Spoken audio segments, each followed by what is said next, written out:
So you were talking about burnout and where do we draw the line? Again, when it comes to empathy, I think that two things are very important. That is self-awareness and boundaries. I'll give an example. A few years ago, I used to, work, get paid, but I didn't really know what I was doing with my money or where it was going. So, for example, say I was earning 200K, I'll get paid before the next pay. In USD? Amen. I'll get there. And before the next payday, I don't have anything. I'm like, I didn't buy anything. I didn't shop.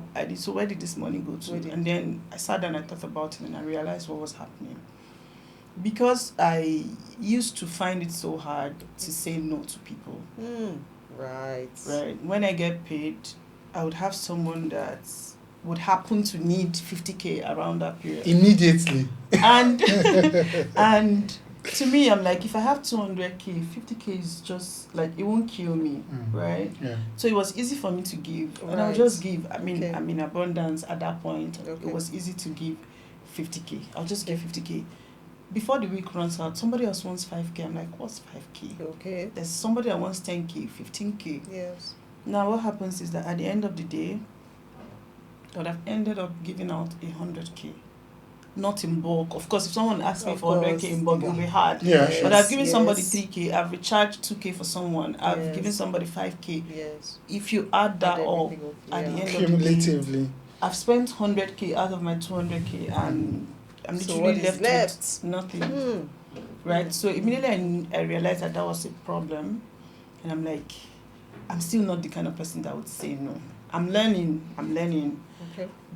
I had to do something. And I started automating my salary account. Nice. So once my salary drops, immediately the part that I want to save goes out to the other account. Nice. So when you ask me and I say I don't have, I really don't have. Okay. Do you get? So that's what started saving me. So once I remove my savings, I know that what I have left for the month is for transportation and feeding. So even if I still want to give somebody from that money, it's not going to be 50K. Of course. Do you get? Because so you now know that helped me a lot. So it took self-awareness first and then boundary. And this boundary can come in different forms. Again, it may seem as if people are pushing so much of self-love now. Yes. And it can be seen as something negative in a way. But it's not negative. I don't see it as negative. And the reason is, I feel like more people are beginning to understand that you can't pour from an empty cup. So this whole self-love movement now is people realizing that I have to fill myself up first to be able to give something out. Because once, like they say, you don't give what you don't have. Absolutely. So if you keep pouring and pouring, you'll burn out. You'll become empty. And guess what? Guess the people that will be the first people to criticize you, the same people that you've been giving. There you go. So boundaries, self-awareness, know who you are. I have another example. When I was in medical school, I'm not in marketing, I'm not in medicine anymore. Okay. But when I was in medical school, I used to take a stroll to the teaching hospital. I walk around the wards and I'll see people that were in so much need. One day I saw somebody that had up to like 2nd degree burn, and he was just by the walkway. He didn't have money, and I asked him how much he needed at that time. He needed about 10K. And this is something that you sit somewhere and buy a bottle of drink, and someone's life was dependent on that 10K. I realized that every time I went there, it broke me. Sometimes I'll leave and I'll be thinking of someone's case for like 2-3 months. I think that was part of what made me to decide that, this place is going to kill me. Although people say when you get into it, after a while, you don't feel anything again. I don't want to be that person. I don't want to be that person that can't feel. So I just decided, you know what? This is not for me. This place is going to kill me, because it also put me in the position where I wanted to save everybody. And I couldn't. I was giving out my feeding money back in school. I was helping in the ways that I could. But there was so little that I could do. And I had to borrow myself sense.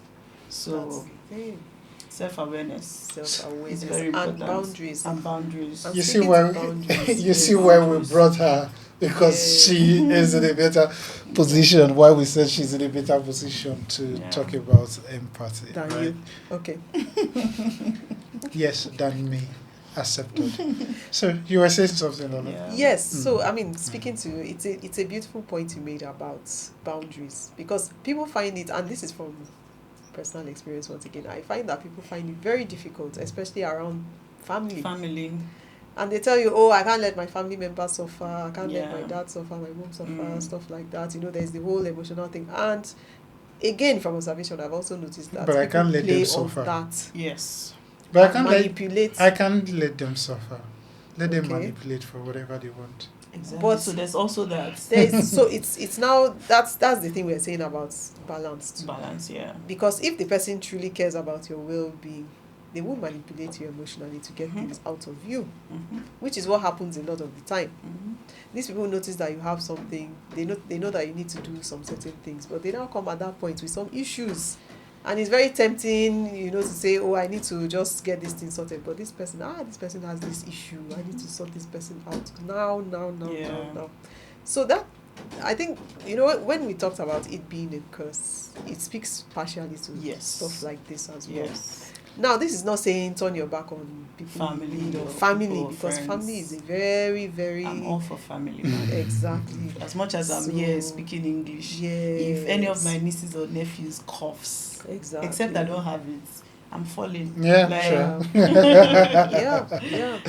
Yeah. So obviously, it's just to create that balance and all that. But it's very delicate, and again, financial awareness, even though that's not what we're talking about strictly, but it's important as well, because you can be empathetic, but if your account balance is not going to support the empathy, then why not just come up front and say, okay, you know what, I can't do this at this point. But I notice people would rather even borrow to service the empathy.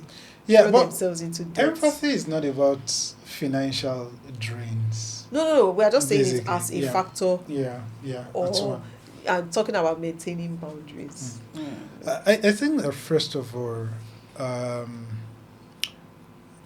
the continent that we find ourselves. Okay, finance is not a factor. I'll come and meet you now after the podcast. After I told you I was broken, that I'm broken, you said you've got nothing for me. Okay, so let's get back to the convo that we're having. First, we're Africans, we're blacks, and as Africans, you first live a communal life. Yeah, which means that, which basically means one for all and all for one. You might disagree with me anyway. Okay, so all for one for all and all for one. It means that we go to battlefield, we go together. If we are retreating, we retreat together at the end of the day. But the truth is, people and even religion lash on these to the advantage. Our leaders, the politicians, also lash on these to the advantage. And what exactly? Sorry. Yeah, families do to the advantage. For Lash instance, on what? Sorry. Lash on the communal. Okay. I just wanted to clarify. Yes. Yeah. Lash on this communal lifestyle is that they expect, and I think in one of our topic we talked about black tax, right? Yes. In one of our episodes where we extrade what the challenges is so far. And my point is, it then becomes they lash on it, and then it then becomes a self-entitlement thing where for common cause, things as common as reaching out to family members, you are queried why you didn't call as often as you should. And I know you are smiling because you can relate, right?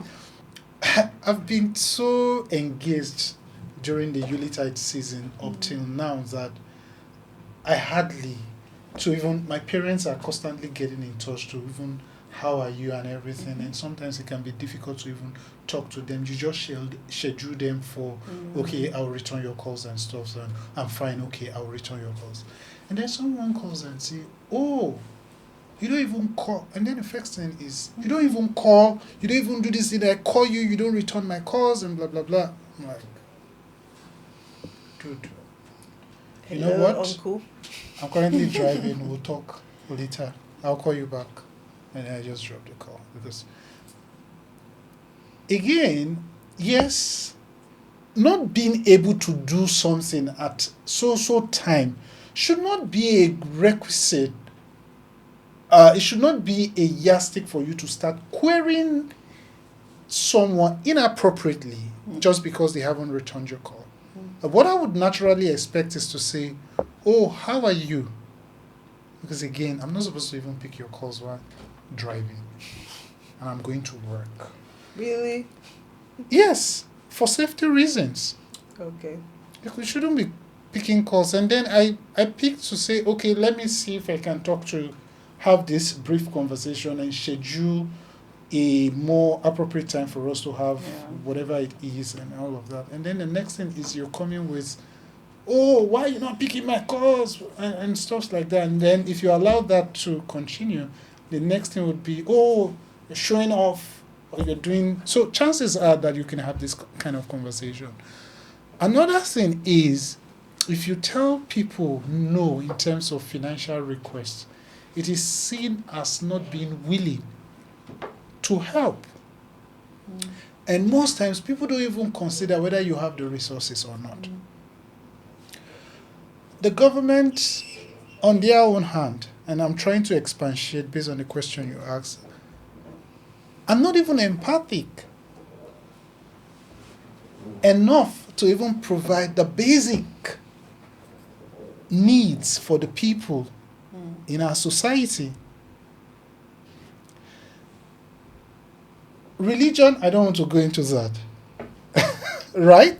But we weaponize what ought to have been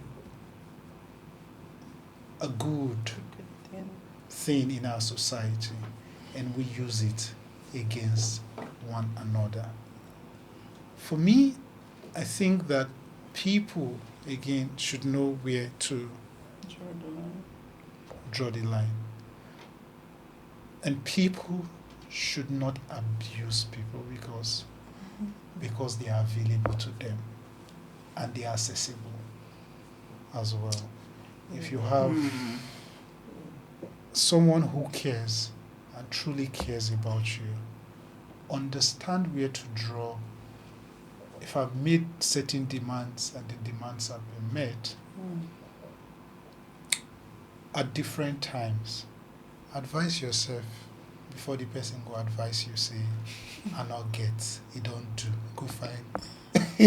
Either go get it live, either, basically. They're not praying for you to be in luck, so they keep asking until you'll be the one to say that it's not available. They're not going to make that decision for you. But most times people also, because you don't also want to be insulted or abused. Oh no. Because sometimes most people that find themselves in that kind of situation, they're not thinking about embarrassment. There you go. Yeah. They're not. They will keep taking and taking and taking and taking and taking until it's not even possible anymore. Yeah. Yep. They're not going to I agree. think about you. Nah.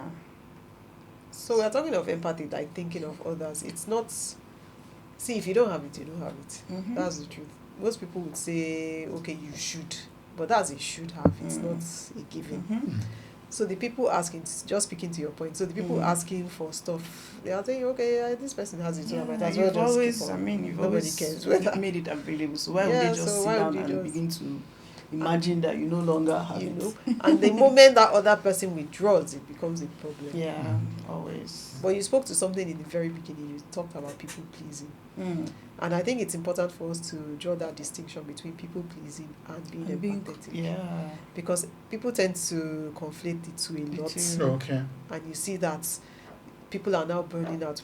We still spoke about boundaries and being I think that self-aware all of and these everything. things are they are very interrelated. Exactly, They exactly, exactly. So True. some people even confuse people pleasing with empathy. No, Because it's at not the end of the same. day, you need to show a certain aspect of yourself, but you Mm. cannot afford to. But So you when just you- do it. Yeah, when you say people pleasing, Yes. what are you alluding or referring to? It's basically going beyond yourself to satisfy someone else's Just to desires. appear. Yeah. With an intent to be seen to be good, is that what you mean? Most times, yes. Most times, not all the time, but most times. Not from the genuineness. I think again, I have because a concern now. Okay. Okay. Is it not possible that in being empathetic you could be considered as a people pleaser? Oh yes, absolutely, absolutely. Do I think so? I do. Yeah. I do. If Okay. you're that one person in the room that's always quick to react to other people's situation, I mean, non-negatively, Yes. it won't take long before everybody thinks that you're doing too much. Let's go on a short break. We'll be back and then we'll have this conversation more. Yes, sir. Yeah. Nice. Yeah.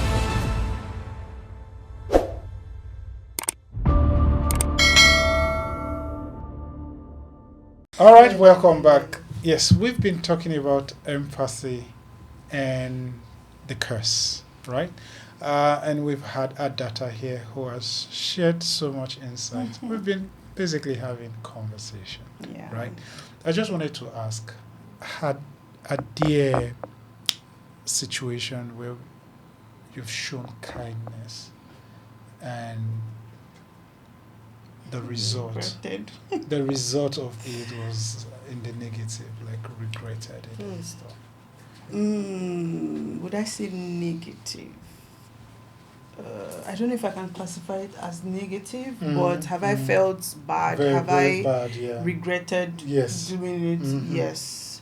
And talking about empathy being a cause, I think that this is one place where I would say yes, it can be a cause. I think because most people these days are not nice. When they meet people that are, They're not. they think that the person wants something. Oh, yeah. So, from my own personal experience, I've had so many cases of people saying that I led them on. Whoa. You know, especially people of the opposite sex saying that I led them on. And I remember there used to be days when it used to make me cry, because how did I lead you on? You were in a situation and I showed up.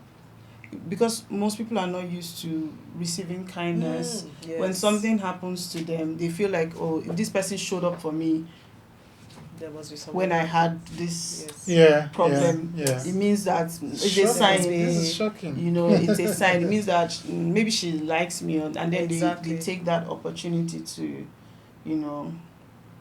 I've had that countless times, and I've almost decided to be wicked, but it's not working. Are you joining the league? Which league of wicked? And it's not working. But the one that I'll never forget, I had a friend in school, and while I was in school, I had an issue, and this person stepped up and saw me through that phase. Mind you, this was a younger person. I think I was in my final year and he was in like maybe year 2. So it was someone that I saw as a junior friend. Okay. Yes, and we were close, so close that in my absence he could visit my house and stay, not my house in Okay. school, my house at home. Yeah. Everyone knew Oh. him, like everyone had already accepted him. as part of the family. That was the level of relationship that we had. So when I left school, and the next year it was his birthday, and I told my folks at home, I'm like, is this person's birthday? I remember speaking to him one time, and he mentioned that he's never had a birthday celebration. Wow. And I told my folks at home, they were like, okay, well, should we do something for him? And I was like, yes. So my folks, they made food, bought drinks and everything. And I was thinking of how to get him to come to the house from school, because he was still in school and I had finished school. Yeah. Okay. So I called him, like, what's up? He said, fine. Are you going anywhere today? Are you doing anything for your birthday? He said, no. I said, would you like to come to the house? He said, yes. So he came to the house, and I was like, let's go see a movie. While he was inside, all the things were loaded in the car, Oh, wow. in the boot. So the driver took us from the house. I didn't tell him we were going back to school. Oh, okay. Mind you, I had spoken to a couple of people that we knew, some of his friends, and his roommate had also invited people from his class. So people were waiting for him at home. So on our way to the cinema, the supposed cinema, I was like, I don't like what you're wearing. Maybe we should go and change. He was like, okay, now let's go.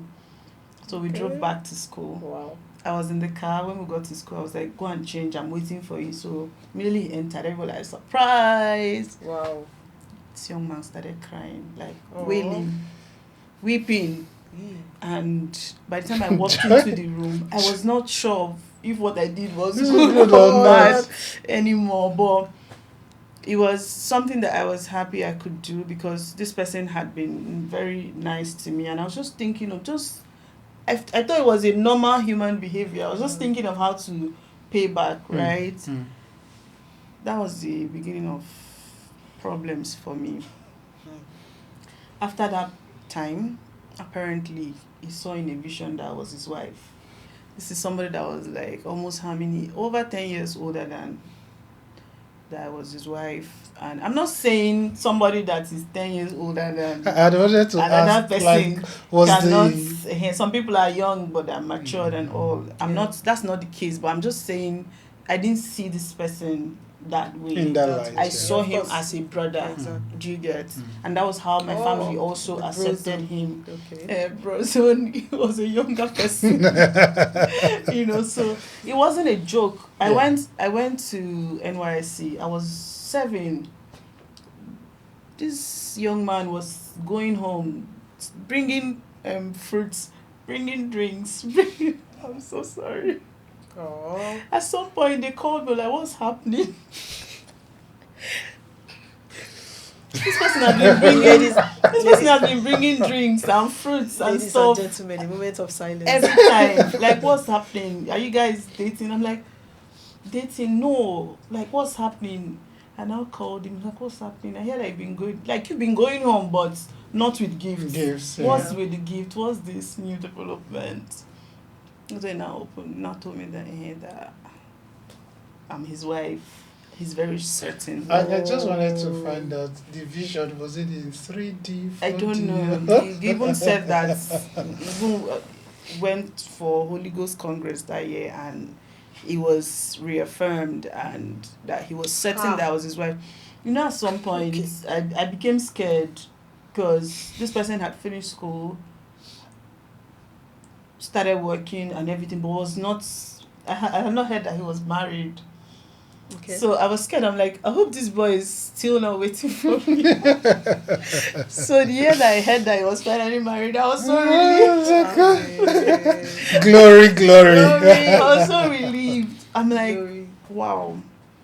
This was supposed to just be a nice thing that you do for somebody that you care about. I didn't know that it was a curse that I brought upon myself. Not curse. Not curse. So our use of curse is that sometimes it could be seen from the negative perspective. And that's spoiled our relationship. Oh yeah. Till Definitely. Today, we're not in contact.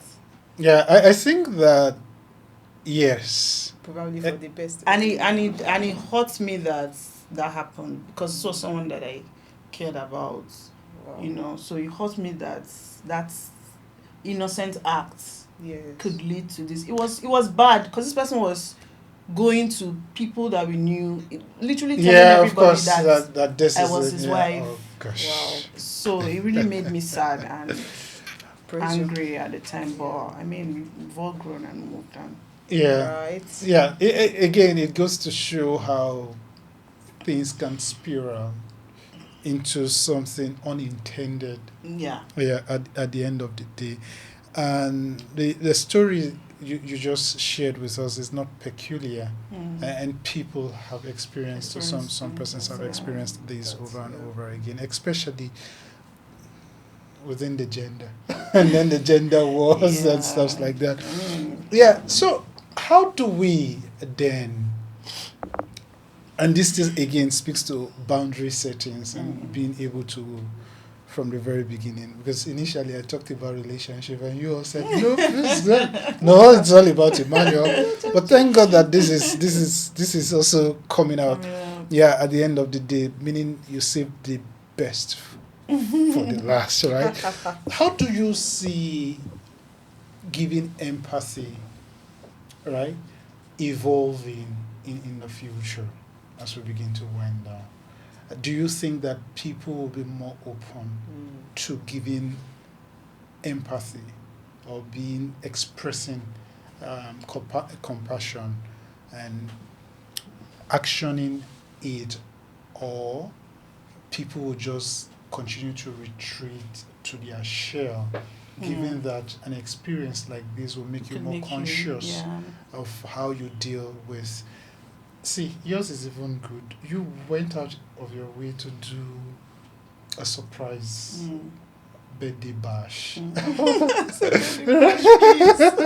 for him, right? Something he's never experienced before, right? It's a lot of commitments. Others could be, and I know this, I'm aware, some merely calling other people dear,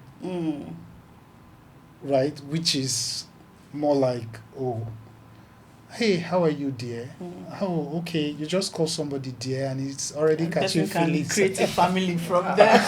It's already they're already catching feelings. So. Yeah. And if you basically don't set the boundaries to say, hey, come on, it's just there.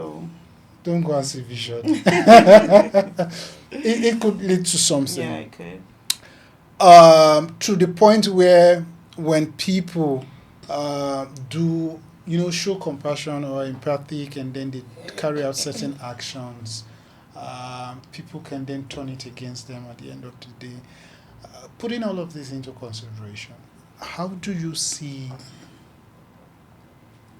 people showing empathy evolve in the future? Empathy evolving. I would still link it back to experiences. Yeah, sure. And I'll continue to say that the more people feel, the more people experience, the more they're able to feel empathy. Okay. In terms of evolving, I think that technology and education, top of my mind, would play a very big role. Yeah, sure. Technology, for example, we have different tech products now that are coming out that enables you to feel beyond, yourself. Your immediate, Yes, your immediate environment. Yeah. And I would like to use the period pain simulator. I don't know if you've seen those videos where guys wear that simulator and then they're trying to see how much pain how much period cramp that they can take. They can take, yes. Now, if you see those videos, most of the conversations that follow is that these people have more understanding of what women go through. I was talking to someone once, and I was not sounding my usual self, and the person was like, "What's up? Are you good?" I'm like, "Oh, it's fine. I just have cramp." And the person was like, "Is that why you're sounding like that? Is that not a normal thing that you've been feeling since? Are you not supposed to have gotten used to it by now?" Wow. Wow. I didn't know how to react because two things. Either the person spoke from a place of Or ignorance, Yeah. Which is do you get, Mhm. or the person was just being insensitive. Yeah. Ignorance, because there are women that don't feel period pain. Yeah, exactly. They don't experience That's cramp right. at all. Mhm. Then there are women that have to take injections, have to be admitted Yes. during their period. Yeah, sure. Do you get? So if everyone around him happens to be in the first category, it would be almost okay Yeah. for him to make that kind of statement, because I mean, he has sisters, he has friends, Mhm. they don't go through the same thing, so Mm. he can easily say that. Yeah. But that kind of person, if he wears that belt Mm-hmm. and feels that stimulation even up to 5, Exactly. doesn't even have to get to 10, it would give him a little idea of what women Yeah, go goes through through. when they're going through their period. Yeah, sure. So that's education. Mm. That's education, and that's possible through technology. Exactly. Because most people Okay. that have been able to feel that thing, you see the guys. I love watching those videos. They start up. You see them very muscular and all, and they start up. Before you get to 5, they're shouting, they're screaming. But with technology, that's possible. I Yeah. mean, there are other instances, maybe in medicine, in other fields, Yeah. that people would be able to, feel more empathy, because they can experience what somebody else is going through. And education, very important. The more people are informed, the more they would feel empathy towards other people. Because if you don't know, really, you might not. And empathy also has to do with knowing.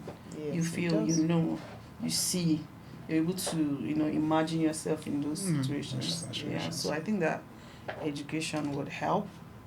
Okay. The more people are informed, the more people are educated about certain topics, the more they'll be able to offer empathy in those areas. Yes, yeah. And then with technology too, we're able to, experience other things, other kind of feelings, and maybe would be more informed and act more accordingly.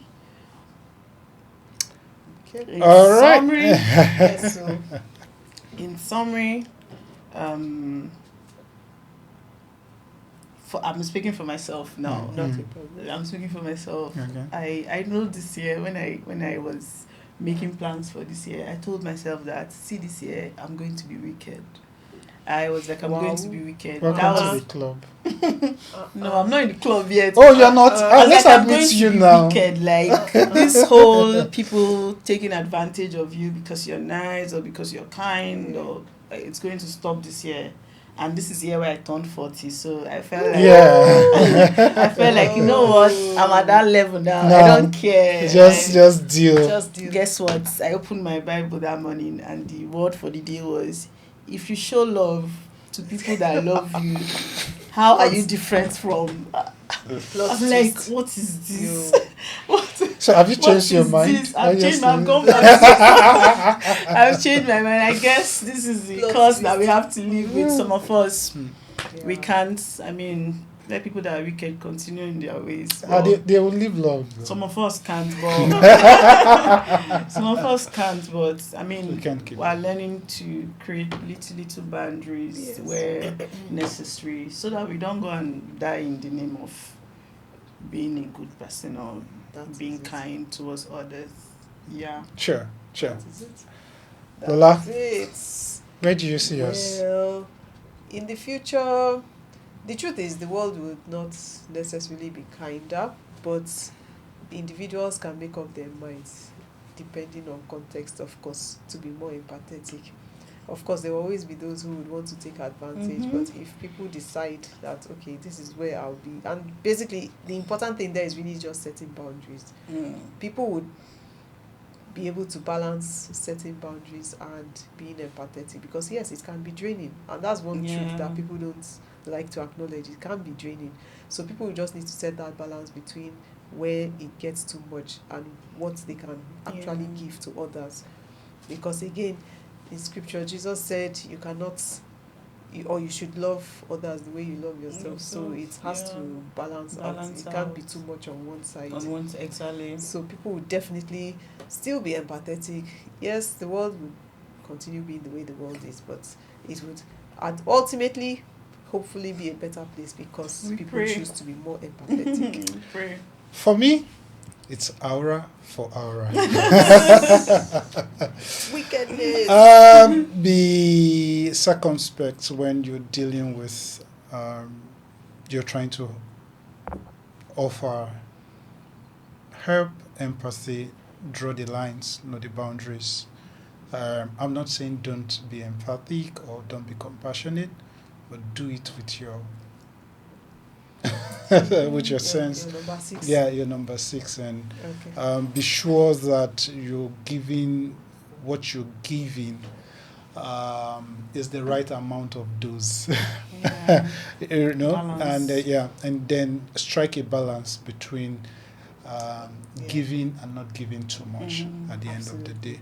But again, the world is for all of us, and we all have parts to play Yes. in bettering the society. Yes. It is on this note that I would say a big thank you to Adata Thank you, for Adata. gracing us with her presence, and thank you very High much. five. Please, Jose. it's not enough to feel empathy. Please act on it. Act on it. Act So on she's it. an ambassador now. Thank Thank you for watching. Thank you for you, guys. staying glued Thank to your screen till this point.